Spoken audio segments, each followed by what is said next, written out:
Pa mislim da je vrlo važno da shvatimo da, iako je u Beogradu se desio jedan težak poraz i razlika koja sigurno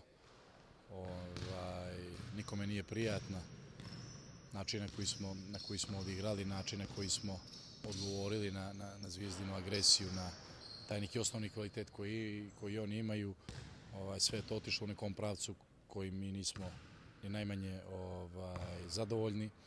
Međutim, to je na kraju 1-0 u seriji. Pobjeda od pola koša, pobjeda od 38 razlike, sve se to broji 1-0. Tako da mi ovaj period pokušavamo da iskoristimo, da se pripremimo što je bolje moguće.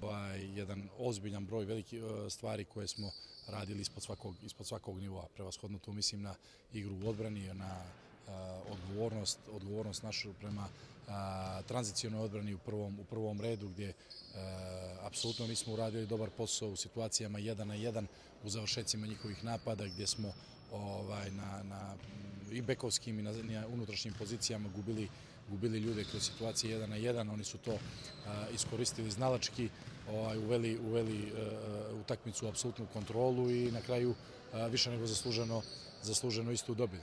Mi moramo da odgovorimo prevashodno fizički mnogo bolje nego što je to bio slučaj u Beogradu, da izađemo mnogo hrabrije, rekao bih, da izađemo intenzivnije i da pokušamo da odigramo jedan dobar meč, jedan otvoren meč u kojem želimo da tražimo svoje šanse za pobjedu.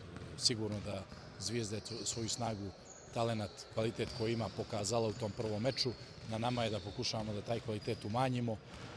Za to će nam biti potrebna jedna izuzetna fokusiranost, izuzetna koncentracija, nakon toga intenzitet i energija, ne bili se u tom dijelu isparirali Crvenoj Zvijezdi, a ako u tom dijelu uspijemo da ispariramo, onda mislim da možemo postavimo jednu bazu za dobro odigran meč i na kraju da pokušamo da ih poremetimo u namjeri da ovdje slave, a da sa druge strane učinimo sve, zaštitimo domaći teren i da pokušavamo i damo sve od sebe da se serija vrati u Beograd.